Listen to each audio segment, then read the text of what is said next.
Did you know this fruit was in an episode of Star Trek? I'm Farmer Froberg. I'm a diversified fruit and vegetable farmer, and today I'm going to be trying some fruit that I've never tried before. Now, I come from a long line of strawberry farmers. And this is a fruit that most Americans are pretty familiar with. Now, they're readily available through most of the year coming from around the world, with our Texas strawberries generally being ready from around February to March to the June timeframe. Delicious when eaten fresh, but also really popular in things like pies. But we're not exactly here to look at strawberries today. First up on the list is the Kiwano Melon, also known as the horned melon, the African horned cucumber, and the blowfish fruit. Now, this is an extremely unique looking fruit that actually appeared in an episode of Star Trek. You know that they're fully ripe by the color and the predominant spikes. They're said to be very popular in Africa, as well as Australia and New Zealand. Let's cut into it.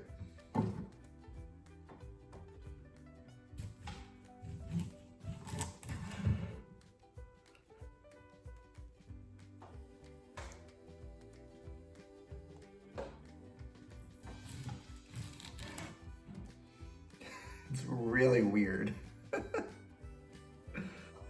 So immediately, like when I cut it, there's like this jello, almost like lime jello that came out. It's green in color on the inside, which I did not expect. So let's give it a try.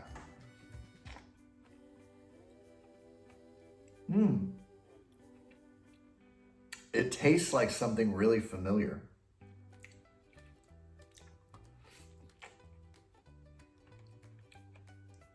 It's like these little pockets of jelly.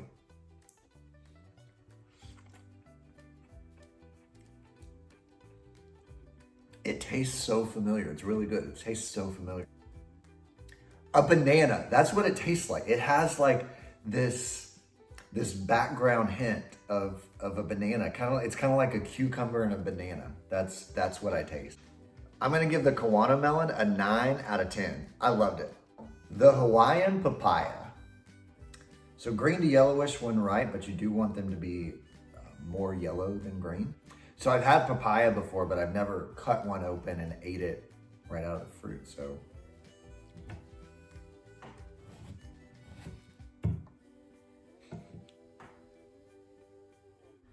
So the look of it reminds me of a cantaloupe. It's very cantaloupe-esque.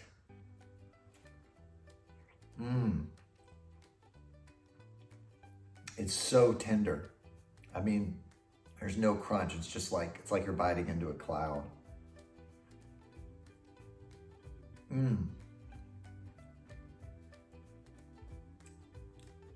So good. I just can't get over the texture. It's so tender.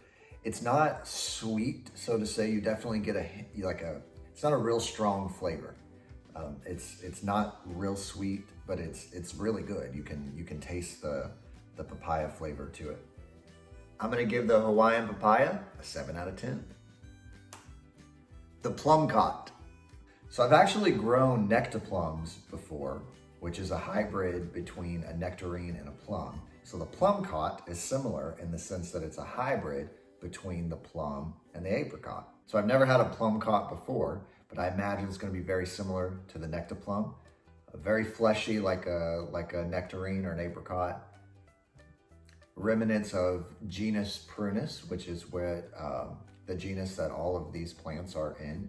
Peaches, plums, nectarines, cherries, almonds, apricots, all genus Prunus. What's interesting about these are they're not widely grown, so they're usually only available like 3 to 4 weeks out of the year. I'm not gonna cut this one, I'm just gonna bite right into it.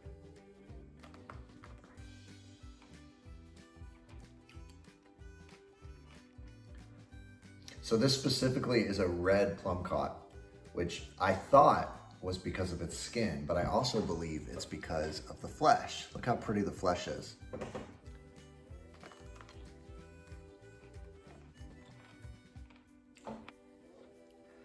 It's got a beautiful crisp to it. It's not as tender as I thought it was gonna be. It's very tasty. It's not overly sweet, which we like. Overall, pretty good. I'm gonna give the red Plumcot a 6 out of 10.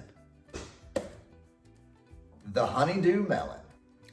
So I've definitely had honeydew before, but I've never actually cut open a honeydew and ate it right out of the melon. I've never grown them either. So I think some people will get honeydew and cantaloupe confused, but they are different melons. They belong to the same genus, but different melon. Let's do it.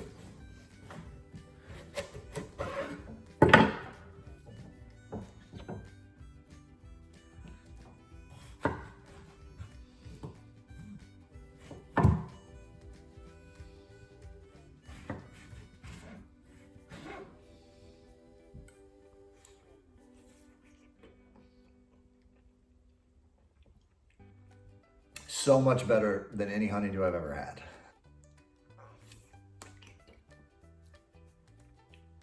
It's so tender, so sweet. You can taste the melon.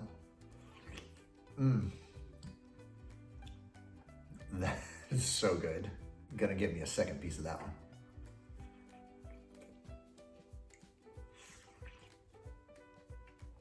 one. I could just sit here and eat the whole thing.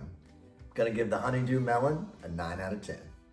So I think my favorite out of these 4 was definitely the Honeydew Melon, followed by the Kiwano Melon, the papaya, and then the Plum Cot.